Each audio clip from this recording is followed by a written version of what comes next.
I see the same mistakes over and over, and they cost families time, money, and most importantly, peace.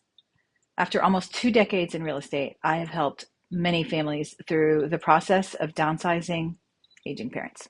And while every situation is different, I can tell you one thing with absolute certainty. The same mistakes happen again and again.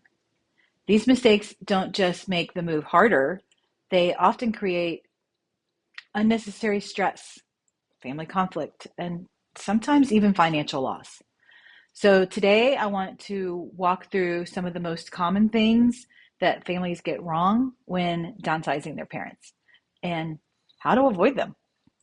If you're new here, my name is Meredith Davis. I'm with the Wildflower Properties Group, brokered by KSP. I've been a realtor here in Houston, Texas for the past 16 years, and I've helped families navigate major life transitions involving their homes.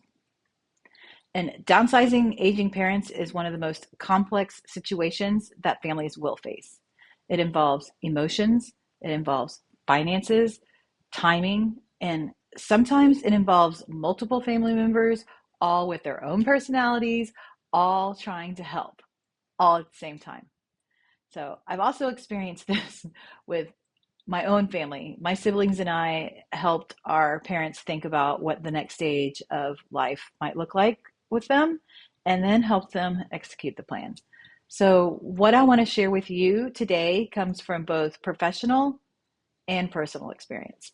The first mistake I see is waiting way too long to start the conversation. This is by far the most common mistake.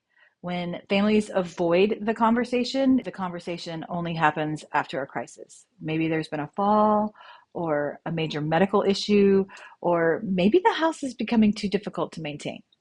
So when that happens, decisions suddenly become rushed and stressful. The best time to talk about downsizing is before it becomes necessary, when there's time to explore options and to make thoughtful decisions. Second mistake I see is focusing on the house. A lot of families treat downsizing as a real estate transaction or just a financial decision, but it's really a life transition. So, yes, the house is part of it, but so are the things and the lifestyle and the health and the social concerns and the daily routines, all those things.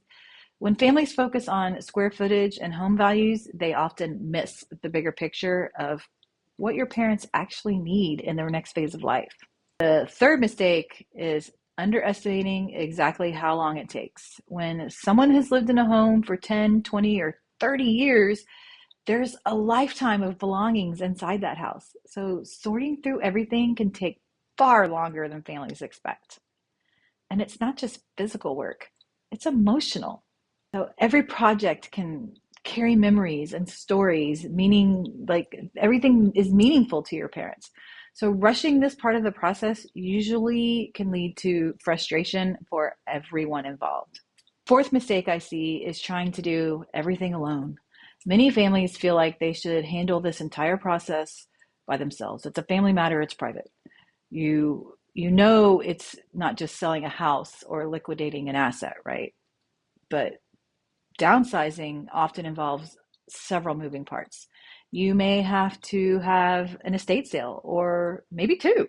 There will be most likely donations. Will they be picked up or will you deliver them?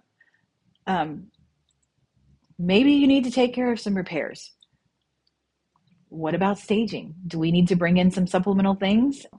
So, trying to manage all of that quickly can become overwhelming if you have no help. Sometimes bringing in professionals like organizers, movers, or experienced real estate guidance can make the process run far smoother. One thing I've learned after helping families through this transition many times is that the most successful downsizing experiences start with a plan. Not just a plan for selling the house, but a plan for the entire transition. So ask questions like, what does our timeline look like? What type of living situation will work best for them moving forward? How much time will we realistically take to sort through these belongings? And who will be responsible for each part of the process? Maybe one sibling has a more gentle touch, and they will help better with the sorting of the belongings. And maybe another sibling is best for calling the vendors and making the appointments.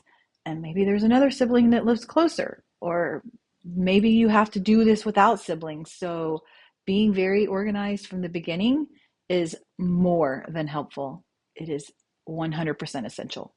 When families slow down at the beginning and build a thoughtful plan, the entire process becomes far less stressful.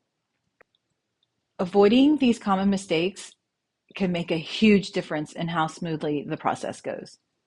Starting early, focusing on the bigger life picture, and allowing enough time to create a clear plan can turn what feels like a stressful situation into a much more manageable transition.